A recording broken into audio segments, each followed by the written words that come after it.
Well, if we need to talk about credentials, tonight's guest artist has been establishing his for more than 30 years.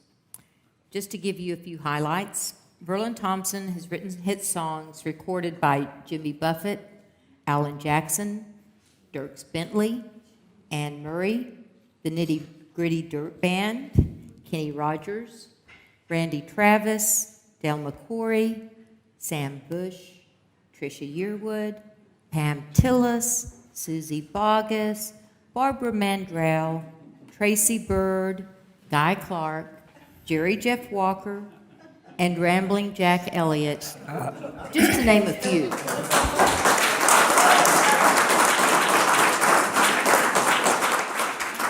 He was initially hired as a songwriter in Nashville by a little lady by the name of Loretta Lynn. Yes, that Loretta Lynn.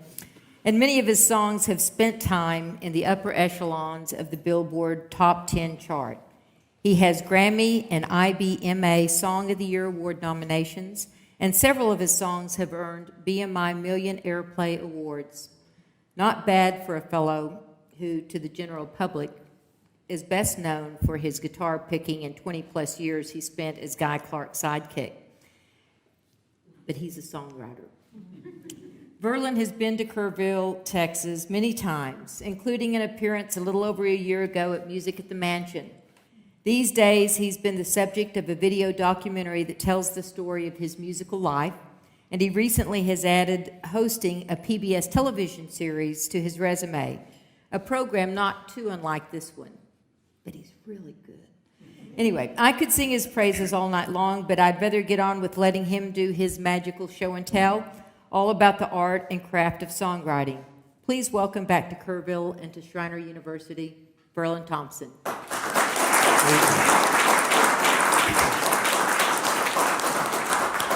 So Verlon, kick us off with a song. Your pick. Well, I'll start you off kind of like, I start off most nights like this, because most of my shows are not really shows, they're conversations. Okay, it's a one-sided conversation, but what I try to do is just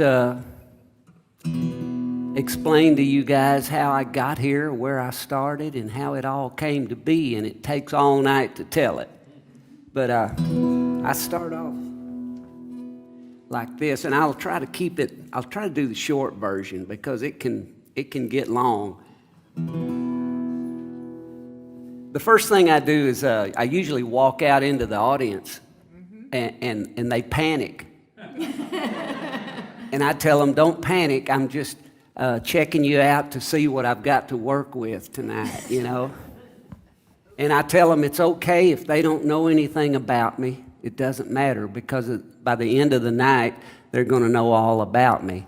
And then I kick into this song.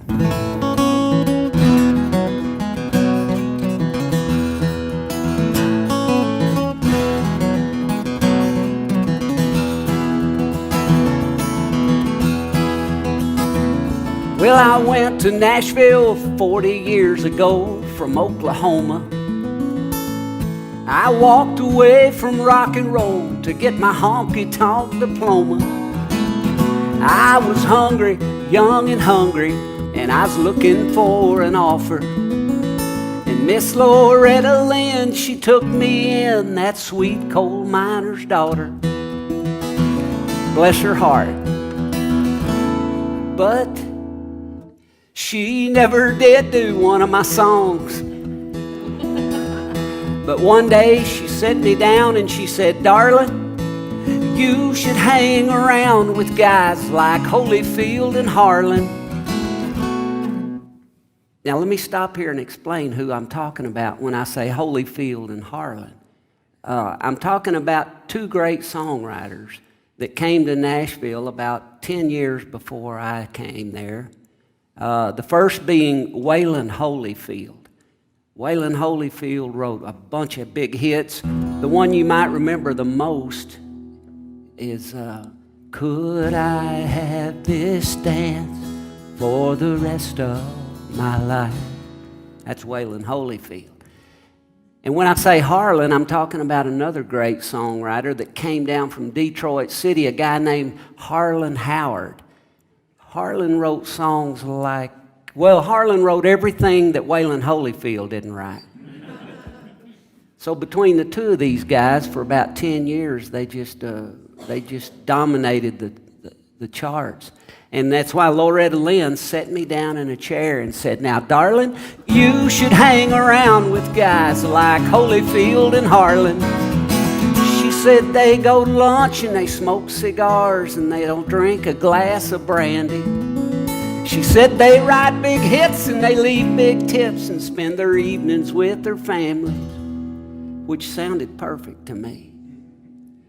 Oh, but I'm glad she didn't tell me just how far I had to go.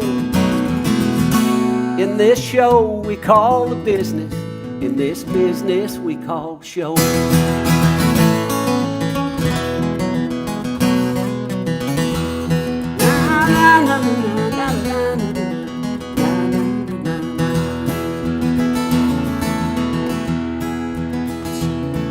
So I played the Hickory Holler Mall, and I played at Union Station. And I learned to do a pretty good Johnny Cash impersonation. And then one night he walked out of the back. It was him and Miss June Carter. I ain't lying to you. I was playing in a little joint. They stuck me at the end of the bar, and I was playing for tips. And when you're playing for tips, you do whatever it takes to make an extra $1 or $2. So I had just finished doing something like this. I keep a close watch on this heart of mine. I keep my pants up with a piece of twine. I keep the ends out for the tie that binds. Because you're mine, you pull the twine. Anyway, you know, I made a couple extra dollars and I was feeling pretty good about myself. And then the door opened back in the corner of the little place. And out of this private room, there stepped the man himself. This could only happen in Nashville, Tennessee. But there he was, Johnny Cash. And right behind him was June Carter. And he walked right through the crowd and he came up to me and right in front of the microphone and he said, son, he said, I've heard better, but I ain't heard nobody try no harder. Then one night he walked out of the back. It was him and Miss June Carter. And he said, son, I have heard better. Yeah, but not one who tries harder. So I put that in my bio. I told everyone I know. I said, man, I'm in this show we call the business. It's a business we call show.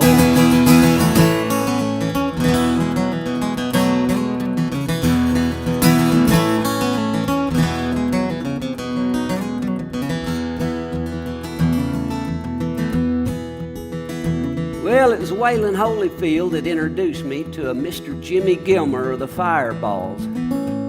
And together they convinced me that I should try it all. Yeah, but later it would come to pass I could not play that part. 'Cause I just could not kiss nobody's to get my records on the chart. I just couldn't do it.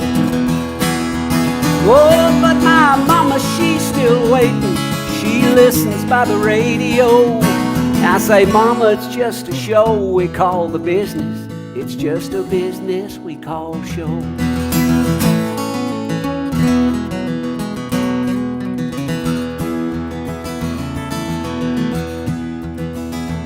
So here's to all my music brothers out there and my music sisters too. Here at home and on the road, this one goes out to you. When the print gets fine on the bottom line, don't y'all give away your soul. To this show we call the business, to this business we call show. It's just a show we call the business, y'all. It's just a business we call show.